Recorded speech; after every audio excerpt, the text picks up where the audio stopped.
తిరుపతి లడ్డు రాజకీయ నాయకులకి అస్త్రంగా మారింది. ముఖ్యంగా స్ట్రీట్ ఫైటర్స్ ఫైట్ చేస్తున్నప్పుడు చేతికి ఏదంటే దాంతో కొట్టుకుంటారనేటువంటి ఒక సెయింగ్ ఉంటుంది, చెప్పుకుంటుంటారు. అట్లాగే రాజకీయవాదులకు కూడా ఎప్పుడు ఏ అంశం దొరికితే ఆ అంశాన్ని ఆయుధంగా చేసుకొని ఆయుధాన్ని ప్రతిపక్షం మీద ఎక్కుపెడుతుంటారు. ఇప్పుడు తాజాగా ఆంధ్రప్రదేశ్ రాజకీయాలు తిరుపతి లడ్డు ఆయుధమైంది. ముఖ్యమంత్రిగా జగన్మోహన్ రెడ్డి గారు ఉన్నప్పుడు వారి ఆధ్వర్యంలో ఇచ్చినటువంటి సరుకుల సప్లై కాంట్రాక్టర్స్ సప్లై చేసిన నెయ్యిలో ఆవు కొవ్వు ఉందనేటువంటి విషయం ల్యాబ్లో నిర్ధారణ అనేది సాక్షాత్ ముఖ్యమంత్రి చంద్రబాబు నాయుడు గారు ప్రకటించారు. దీంతో జాతీయ స్థాయిలో పెద్ద విమర్శలు మొదలని అన్ని పార్టీల వాళ్ళు దీని మీద ఎంక్వైరీ చేయాలని, దోషులను శిక్షించాలని చెప్తున్నారు. చివరికి ఎంఐఎం పార్టీ అధినేత అసదుద్దీన్ ఓవైసీ కూడా ఈ విషయాన్ని ఖండిస్తూ ఇది తప్పు చేసిన వాళ్ళని శిక్షించాల్సిందే అనేటువంటి మాట మాట్లాడాడు. అలాగే ఉప ముఖ్యమంత్రి పవన్ కళ్యాణ్ గారు అయితే దాన్ని ప్రాయశ్చిత్తంగా నేను వ్రతం చేస్తాను, ప్రాయశ్చిత్త వ్రతం చేస్తా అంటున్నాడు.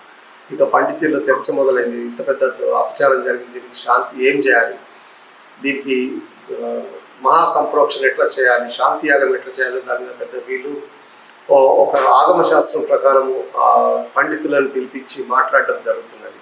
వీళ్ళని పాంచరాత్రము వైకానస అని 2 ఆగమాలు ఉంటాయి. మన తిరుపతి వాళ్ళు పాంచరాత్రాన్ని పాటిస్తారు అనుకుంటాను. దీని ప్రకారము అక్కడ సంప్రోక్షణ చర్యలు టేకప్ చేసేసారు. లడ్డూలు యథావిధిగా అమ్ముడిపోతున్నాయి. తిరుపతికి 1000 మంది భక్తులు వస్తారు. 3.5 లక్షల లడ్డూలు అమ్ముడిపోతాయి. ఎక్కడ ఒక్క లడ్డు కూడా తగ్గలేదు. అమ్మకాలకి బాగానే తగ్గుతుంది. కానీ ఈ లడ్డూల విషయం చాలా పెద్ద కాంట్రవర్సీ అయిపోయింది జాతీయ స్థాయిలో.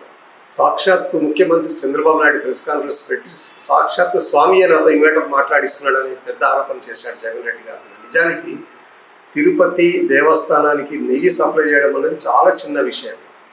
అయితే అధికారులకి కామన్ సెన్స్ పనిచేయాలి.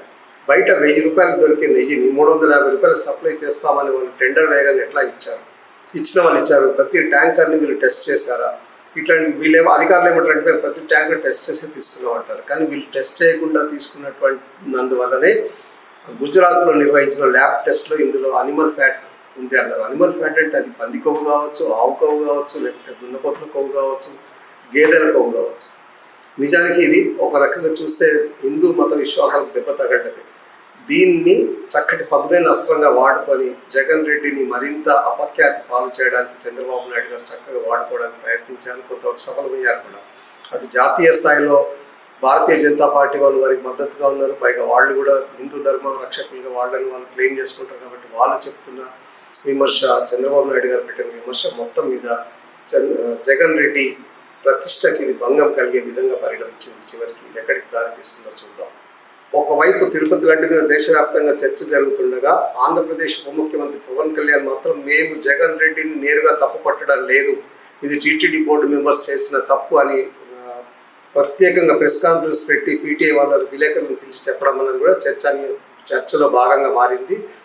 అదే సమయంలో అక్కడ తిరుపతిలో భూమన కరుణాకర్ రెడ్డి, గతంలో టీటీడీ చైర్మన్గా పనిచేసిన కరుణాకర్ రెడ్డి గారు తాను ప్రమాణం చేసి చెప్తున్నాను, తెలిసి తన ద్వారా ఏ తప్పు జరగలేదని ప్రమాణం చేసి ప్రకటించాడు. ఈ నేపథ్యంలో తిరుపతి లడ్డు వివాదం కొద్దిగా సద్దుమణగడం విశేషం.